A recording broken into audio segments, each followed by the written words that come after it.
And you have, Triple Undertaker going into the Hall of Fame in oh, in other news as well, as this just completely fell the fuck down.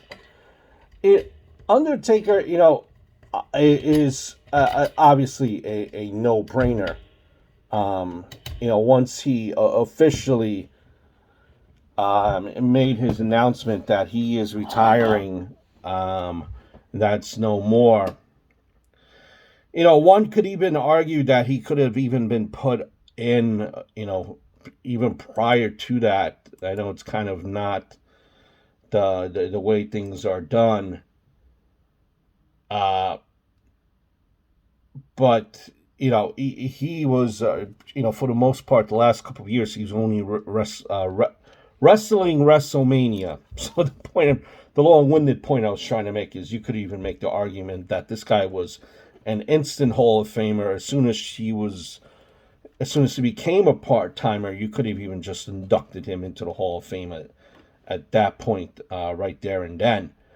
Um, just a one of the last remaining old school type of dudes out there. Meaning, he protected no matter where he was. He was always in character. Um, Kind of, well, you might say to yourself, how are you going to be a dead man? How are you going to be a dead man in character? Well, he wore black, or he wore the hat, or he wore variations of hat similar to that hat, long trench coats, and, very little to no emotion on the face expressed. And he was a larger than life character, what the WWE prides itself on now, as larger than life characters, which The Undertaker developed. And, this was done, a character that withstood the test of time. It was done, um,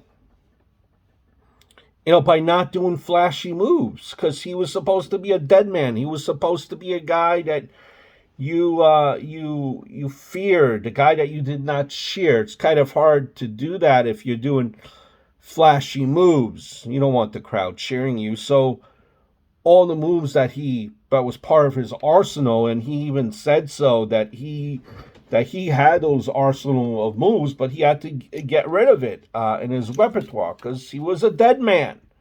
How many dead mans you see flying around in the ring? And you look at an Undertaker match, just like a lot of the old school,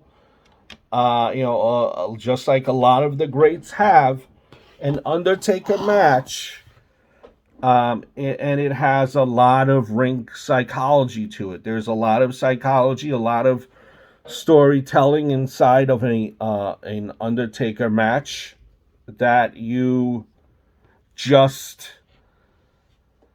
revel that. And it's telling a story inside the ring is something that is lacking from a lot of wrestling nowadays. There's some that still are able to tell a story, but it's far and few between. And the story, you might argue, you might say, even started even before he got into the ring. The story started as soon as he left the curtain. The intimidating, the long, slow walk, intimidation. And they would pan into his opponent's eyes, the opponent in the ring, and the opponent just looks scared. Of course, have you ever seen an Undertaker entrance down the ramp? Intimidating from the get go. Methodic, slow, deliberate, expressionless face.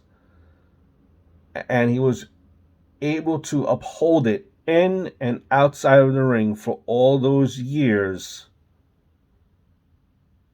and it made it work.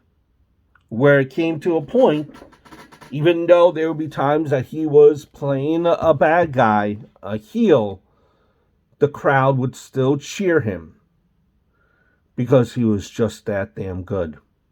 And you hear stories about him being the locker room leader, a guy that cares about the business, a guy that would just not leave after his match and go, hop on and go elsewhere. But he stayed behind and be the locker room leader, give advice to younger talent that needed it. And let's not forget either that Undertaker, yes, he did have some help along the way. He had, which very integral part. As much as you might, my opinion anyway, as much as the Undertaker you might think did not need a mouthpiece, I think that a mouthpiece in Paul Bearer, and he was more than just a mouthpiece. He was a part of the Undertaker character, but it was important to have a mouthpiece, a manager like Undertaker, because he would take the mic and say words on behalf of the Undertaker, which sometimes just standing there expressionless or motionless or intimidating necessarily would not do the job. Kane played a part in The Undertaker as well.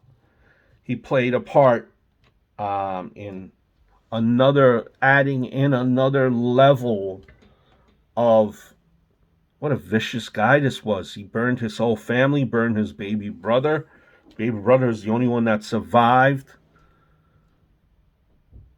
And then they were able to flip it where Undertaker was then looked upon as being vulnerable on behalf of Kane down the road. So Kane was also able to show the vulnerable side of The Undertaker.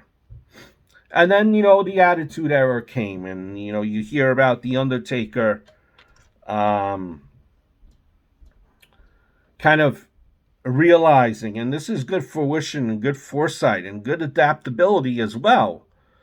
He was able to kind of reinvent the Undertaker character into the American Badass character version of The Undertaker, where it was during the Attitude Era, and he realized that he would need to cut some promos as all these other guys, The Rock,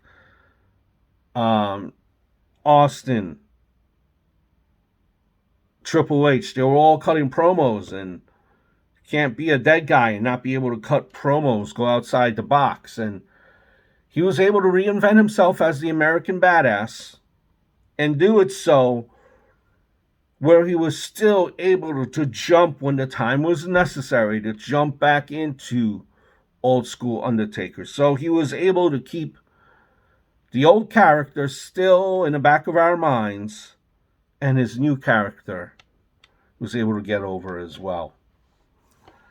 He had the WrestleMania streak, which was a thing of beauty. And looking on the flip side of it, would you have given? Would the streak would that have been broken? Would that need to have been broken by Brock Lesnar?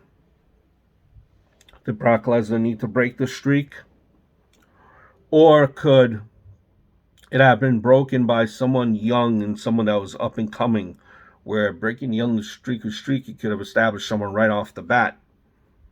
That could be talked about. That could be debated. But you could make the argument, could make the point that no one for all those years was able to beat The Undertaker except a badass like Brock Lesnar. And The Undertaker has faced many badasses, but he has lost to the badass of the badass on WrestleMania, if that makes any sense. It's a career that has lasted a long, long time. And growing up as a kid, I remember to myself watching The Undertaker come down ever since he was introduced, I believe it was in Survivor Series by Ted DiBiase back in, 92, I believe, or 91, somewhere around there, initially managed by Brother Love. It's just a fear that The Undertaker would install, and it just lasted for decades and decades and decades. The one guy that has never flipped and left. One of the guys, Shawn Michaels is another guy that has left the WWF, WWE. The Undertaker going into the Hall of Fame, and rightfully so.